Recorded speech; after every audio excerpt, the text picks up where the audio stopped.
તો સુરતમાં અનેક વિસ્તારમાં વરસાદી માહોલ છે। અલથાણ, વેસુ અને પીપલોદમાં વરસાદ વરસ્યો। ડિંડોલી, લિંબાયત અને સચિનમાં વરસાદી માહોલ છે।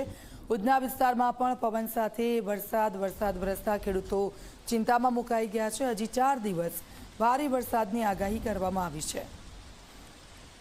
તો અલગ અલગ જગ્યાઓ પર વરસાદ। સૌરાષ્ટ્ર અને દક્ષિણ ગુજરાતમાં વરસાદનું જોર વધુ છે।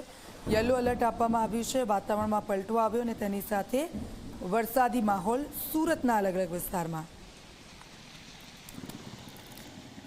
સુરત સહિત દક્ષિણ ગુજરાતમાં હવામાન વિભાગે માવઠાની આગાહી કરી છે, ત્યારે સુરત શહેરના વિવિધ વિસ્તારમાં વરસાદનું આગમન થઈ ગયું છે। દ્રશ્યમાં જોઈ શકાય છે કે સુરતના અલથાણ વિસ્તાર છે, અલથાણ વિસ્તારમાં જે છે ધીમી ધારે જે છે વરસાદ વરસી રહ્યો છે। સાથોસાથ વેસુ, પીપલોદ, અડાજણ, રાંદેર, ડિંડોલી, સચિન, ઉધના સહિતના વિસ્તારોમાં જે છે આ રીતના રીમઝીમ વરસાદ જોવા મળી રહ્યો છે। કારણ જે રીતના માવઠાની આગાહી કરી છે અને આગાહીને લઈને જે છે ખેડૂતોના પાકને ક્યાંક ને ક્યાંક નુકસાન થઈ શકે છે, ત્યારે ખેડૂતો જે છે પોતાના પાકને સહી સલામત રીતે જે છે ખસેડીને સુરક્ષિત રીતે રાખી રહ્યા છે। કારણ ગત સમય પણ જે રીતના જે છે આગાહી કરવામાં આવી હતી અને ત્યારબાદ જે રીતના વરસાદ વરસ્યો હતો, ખેડૂતના જે ડાંગરના પાકને ખાસું નુકસાન થયું હતું। હાલ આગાહીને પગલે અનેક ખેડૂતોએ જે છે પોતાનો જે પાક જે છે ડાંગરનો પાક સહી સલામત સ્થળે ખસેડી દીધો છે।